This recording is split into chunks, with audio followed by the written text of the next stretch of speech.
We are at Plum Creek Campground in Walnut Grove, Minnesota. And this is a campground review. Make sure to stay to the end to find out what our favorite part and our least favorite part of staying at this campground was. But before we get to that, please make sure to like and subscribe. It's free and it really helps our channel continue to grow. General impressions. This is a quaint campground with mostly seasonal campers, but lots of green space and shade surrounded by the farmland. The cost for us was $25 a night, and we thought that was a pretty fair value given how delightfully spacious it is and having electricity included. Campground. This is a small, quiet campground with only 70 sites, with 17 available for nightly rental. The remainder are seasonal sites, but they're not cluttered and they are well kept and maintained. We stayed in campsite number 55. It was mostly sand and a little bit of gravel for the camping pad, and it had grass surrounding it and in between the sites, with lots of shade trees. Our campsite was fairly level from front to back and side to side, but needed a little bit of leveling. Each site has a picnic table and a fire ring, but no grill. The campsites do not have sewer or water, but they do have 50 and 30 amps, so #50.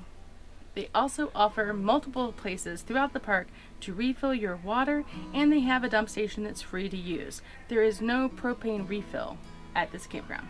Connectivity at this campground is fairly limited. It does have Wi-Fi available for 3 days. It's $10, and we had pretty limited success. You will be able to do Google and emailing, but watching any kind of streaming service is pretty much right out.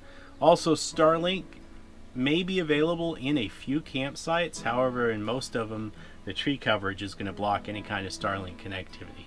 We were able to do some things with Starlink, but it kept cutting out on us. And Verizon wireless, not a whole lot better. The noise level at this campground was really quiet. No road noise, no train noise. It's pretty much surrounded by farmland, so it's really quiet. Amenities. There are 2 bathhouses, one on each side of the campground. Each one is equipped with 1 shower and a couple of toilets. They were a little outdated, but mostly clean. There are multiple trash cans easily located throughout the park, including a nice recycling dumpster in a trailer out front. There is, however, no laundry available. There is no pool at this campground, but they do have access to Lake Laura, where you can swim, fish, paddleboard, or kayak. They also have a really nice playground inside the campground for the kiddos, as well as a second one in the upper park, which is a day use park. Dog friendliness. This campground is dog friendly, however they do not have any dog pickup stations in the park. There are plenty of trash cans available though to deposit your doggy Deposits. There's plenty of green space, trails, and gravel roads throughout the park that you can walk your dog on. Camp store. This will be quick. There is no camp store. They do offer ice and firewood for sale. There is a small grocery store located in Walnut Grove, but you'll find that the offerings there are quite limited. They do have a few frozen items as well as some dry goods, but for anything larger, you're going to need to go all the way to Marshall. Camp staff interactions. The camp staff here are super friendly. They did their best to try and get us a campsite that was Starlink friendly, even though it is very challenging given the tree cover. Additional information. The closest propane refill or groceries is going to be in Marshall, which is about 35 plus minutes drive away. Now on to our most favorite part of campground reviews, where we bust or confirm those 1-star reviews on Google. This campground, pleasantly enough, does not have a single campground review that's less than 3 stars. So What? that's, I know. So we don't get to do that on this trip. Man, but I wanted to, get out on the grass again. and have a silly moment. But that's really saying something. So I think that's pretty impressive that I couldn't find a single review that's less than 3 stars.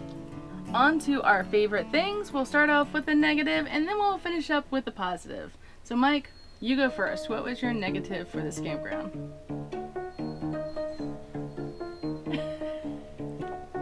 Bugs! There's a lot of bugs. Just a few. The campground has lots of bugs. 1 star! Yeah, if you've seen us squirming just a little bit while we're out here, we're doing this for the likes and subscribes. So if you've stayed to this point, please make sure to do that for us. But that was mine too, bugs. The bugs absolutely love me. The only time I could really enjoy going outside in this campground was in the heat of day, when the bugs were kind of at least beaten back by the heat of the sun. But morning and night, I got eaten alive. So we're here in July. Maybe other months it's not quite as bad, but the bugs were really, really, really, really bad.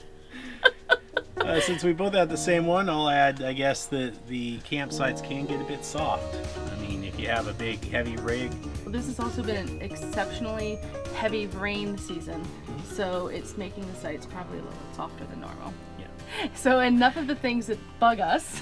Let's move on to the things we liked about this campground. I really like how far back in the country it is. I know that kind of goes against our normal rating system. It does. But it is really nice that it's out in the middle of nowhere. So there's really no road noise. There's no light pollution. It's just really peaceful. I'm a huge fan of Little House on the Prairie, and I love the campground's proximity to the Laura Ingalls Wilder Museum.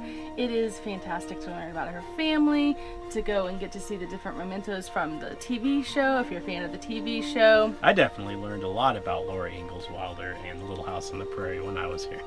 A lot more than I already knew. I loved being able to walk some of the same paths that she walked, go visit Plum Creek where they built the dugout, and get to see the land where she wrote about so many different memories that she had. So if you are a Laura Ingalls fan like me, this is a great campground to come and visit those locations.